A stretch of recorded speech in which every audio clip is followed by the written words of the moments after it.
എല്ലാവർക്കും സുഖമാണെന്ന് വിശ്വസിക്കുന്നു. ഡെയിലി അപ്ഡേറ്റിലേക്ക് എല്ലാ ആളുകൾക്കും സ്വാഗതം. നാളെ മാർച്ച് 3-ാം തീയതിയും തുടർന്നുള്ള ദിവസങ്ങളിലും നിങ്ങൾ ശ്രദ്ധിക്കേണ്ട വളരെ പ്രധാനപ്പെട്ട കാര്യങ്ങളാണ് ഈ ഒരു വീഡിയോയിൽ വ്യക്തമാക്കുന്നത്. വീഡിയോ വിശദാംശങ്ങളിലേക്ക് കടക്കുന്നതിന് മുമ്പ് കൂടുതൽ ആളുകളിലേക്ക് ഇൻഫർമേഷൻ എത്താൻ ഷെയർ ചെയ്യുക, ലൈക്ക് ചെയ്യുക. ഫേസ്ബുക്കിലൂടെ കാണുന്ന ആളുകൾ ഫോളോ ചെയ്യുക. വീഡിയോയുടെ വിശദമായ വിവരങ്ങളിലേക്ക് വരാം. നാളെ തിരുവനന്തപുരം ജില്ലയിൽ പൊതു അവധിയാണ്. ആറ്റുകാൽ പൊങ്കാല മഹോത്സവത്തോടനുബന്ധിച്ചാണ് പൊതു അവധി പ്രഖ്യാപിച്ചിട്ടുള്ളത്. സർക്കാർ, അർദ്ധ സർക്കാർ സ്ഥാപനങ്ങൾക്കും പൊതുമേഖലാ സ്ഥാപനങ്ങൾക്കെല്ലാം അവധിയാണ്. അതുപോലെ തന്നെ വിദ്യാഭ്യാസ സ്ഥാപനങ്ങളും നാളെ തിരുവനന്തപുരത്ത് പ്രവർത്തിക്കുകയില്ല. കനത്ത ഗതാഗത നിയന്ത്രണം ഇന്ന് ഉച്ച മുതൽ തന്നെ ഏർപ്പെടുത്തിയിട്ടുണ്ട്. പൊതു റോഡ് അരികിൽ വാഹനങ്ങൾ പാർക്ക് ചെയ്യരുത് എന്നും അങ്ങനെ പാർക്ക് ചെയ്യുകയാണ് എങ്കിൽ വാഹനങ്ങൾ പിടിച്ച് എടുക്കുകയും അതുപോലെ തന്നെ കനത്ത പിഴ ഈടാക്കുകയും നിയമ നടപടി സ്വീകരിക്കും എന്നും പോലീസ് അറിയിച്ചിട്ടുണ്ട്. സംസ്ഥാനത്ത് മാർച്ച് മാസത്തെ റേഷൻ വിതരണം മാർച്ച് 3-ാം തീയതി ചൊവ്വാഴ്ച മുതൽ ആരംഭിക്കും. തിരുവനന്തപുരം ജില്ലയിൽ ആറ്റുകാൽ പൊങ്കാല ആയതുകൊണ്ട് തന്നെ തിരുവനന്തപുരം ജില്ലയിൽ പൊതു അവധിയാണ്. ആ ജില്ലയിൽ മാത്രം ബുധനാഴ്ച മുതൽ 4-ാം തീയതി മുതൽ മാത്രമാണ് റേഷൻ വിതരണം ആരംഭിക്കുക. ഓരോ റേഷൻ കാർഡിനും ലഭിക്കുന്ന വിഹിതങ്ങൾ ഇങ്ങനെയാണ്. മഞ്ഞ റേഷൻ കാർഡിന് 30 കിലോ അരിയും 3 കിലോ ഗോതമ്പും 2 പാക്കറ്റ് ആട്ടയും ലഭിക്കും.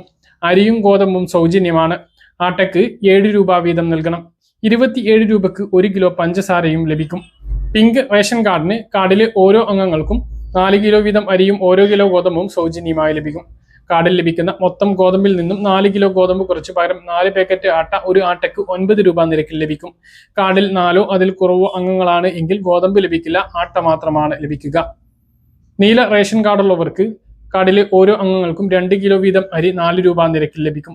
ഇതുകൂടാതെ 10 രൂപ 90 പൈസ നിരക്കിൽ 2 കിലോ അരി അധികമായി ലഭിക്കും.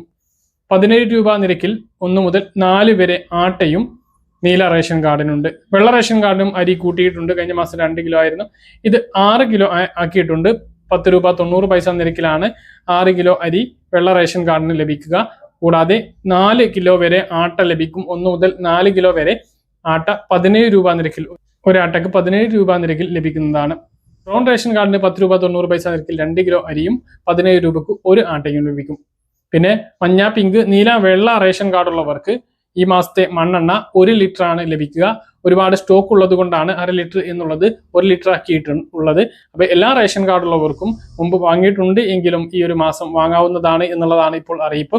1 ലിറ്റർ മണ്ണെണ്ണ മഞ്ഞ, പിങ്ക്, നീല, വെള്ള റേഷൻ കാർഡുള്ളവർക്ക് വൈദ്യുതീകരിച്ച വീടിന് ലഭിക്കും. വൈദ്യുതീകരിക്കാത്ത വീടിന് ഈ മാസം 4 ലിറ്റർ മണ്ണെണ്ണയും ലഭിക്കുന്നതാണ്. ഈ മാസം 31-ന് മുമ്പ് മണ്ണെണ്ണ കൊടുത്ത് പൂർത്തീകരിക്കണം എന്നാണ് സിവിൽ സപ്ലൈസ് ഡിപ്പാർട്ട്മെന്റിന്റെ അറിയിപ്പ് റേഷൻ കടക്കാർക്ക് നൽകിയിട്ടുള്ളത്. അപ്പോൾ ഇതാണ് റേഷൻ കടയിലൂടെ ഈ മാസം ലഭിക്കുന്ന വിഹിതങ്ങൾ. ഇത് കൂടാതെ സപ്ലൈകോ വിഹിതങ്ങളും വാങ്ങാവുന്നതാണ്.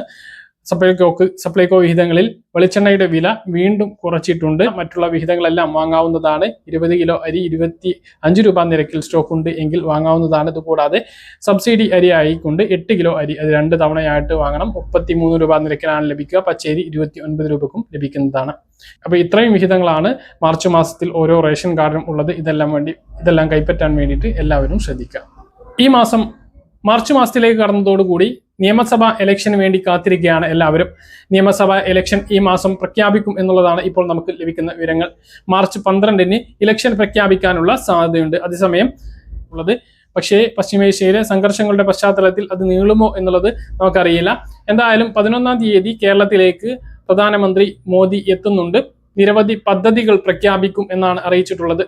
പ്രധാനമന്ത്രി കിസാൻ സമ്മാൻ നിധിയുടെ തുക വിതരണത്തിനുള്ള സാധ്യതയും തള്ളിക്കളയാനാകില്ല. കാരണം പ്രധാനമന്ത്രി സമ്മാൻ നിധിയുടെ 22-ാം ഗഡു, അതായത് 2025-26 സാമ്പത്തിക വർഷത്തെ അവസാന ഗഡു, അതിന്റെ അവസാന മാസമാണ് മാർച്ച് മാസം. ഈ മാസം തന്നെ അത് വിതരണം ചെയ്യേണ്ടതുണ്ട്.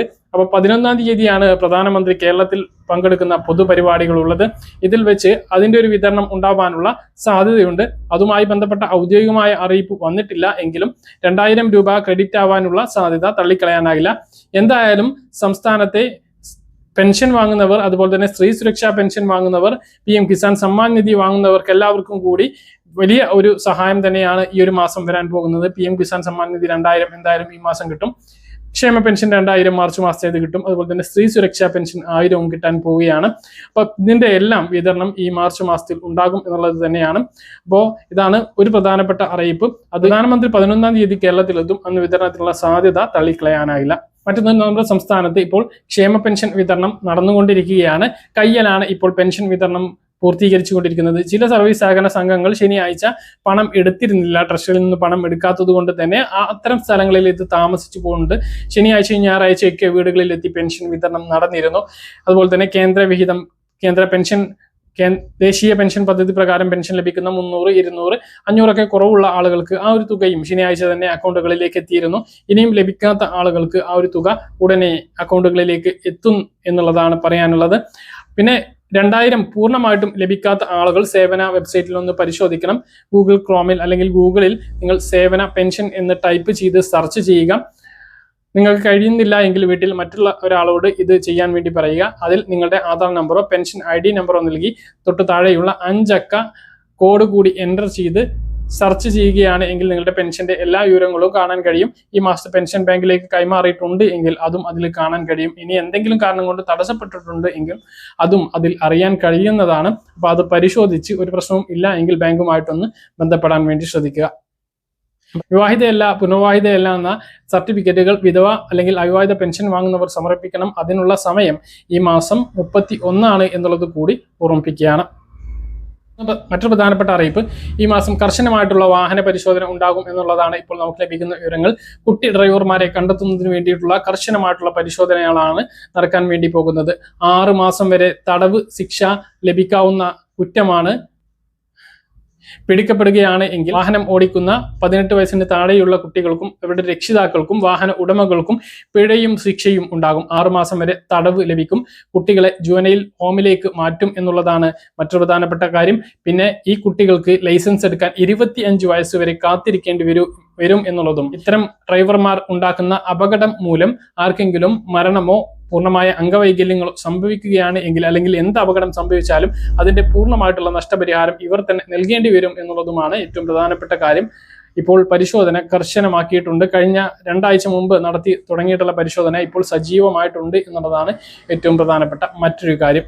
പശ്ചിമേഷ്യൻ സംഘർഷങ്ങളുടെ പശ്ചാത്തലത്തിൽ ആഗോള വിപണിയിൽ എണ്ണ വില കുതിച്ചുയരുകയാണ്. കഴിഞ്ഞ ദിവസം $70 ആയിരുന്നു ഒരു ബാരൽ ക്രൂഡ് ഓയിലിന്റെ വില. ഇന്ന് $80 കഴിഞ്ഞിരിക്കുകയാണ്. ഇനിയും കൂടും എന്നുള്ളതാണ് ഇപ്പോൾ നമുക്ക് ലഭിക്കുന്ന വിവരങ്ങൾ. നമ്മുടെ ഗൾഫ് രാജ്യങ്ങളിലുള്ള സുഹൃത്തുക്കൾക്കെല്ലാം ഇപ്പോൾ വലിയ ആശങ്കയാണ് ഉള്ളത്.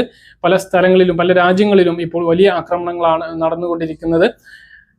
ഈ ഒരു ഇന്ത്യക്കാരൻ ഒമാനിൽ നിന്ന് കൊല്ലപ്പെട്ടു എന്നുള്ളത് വളരെ വേദനിപ്പിക്കുന്ന ഒരു കാര്യമാണ്. എന്തായാലും ഈ ഒരു യുദ്ധഭീതി അല്ലെങ്കിൽ യുദ്ധ സാഹചര്യം പെട്ടെന്ന് അവസാനിക്കട്ടെ എന്ന് നമുക്ക് പ്രാർത്ഥിക്കാം. മറ്റൊരു വീഡിയോയുമായി നമുക്ക് വീണ്ടും കാണാം. ദൂരേക്കും ബൈ.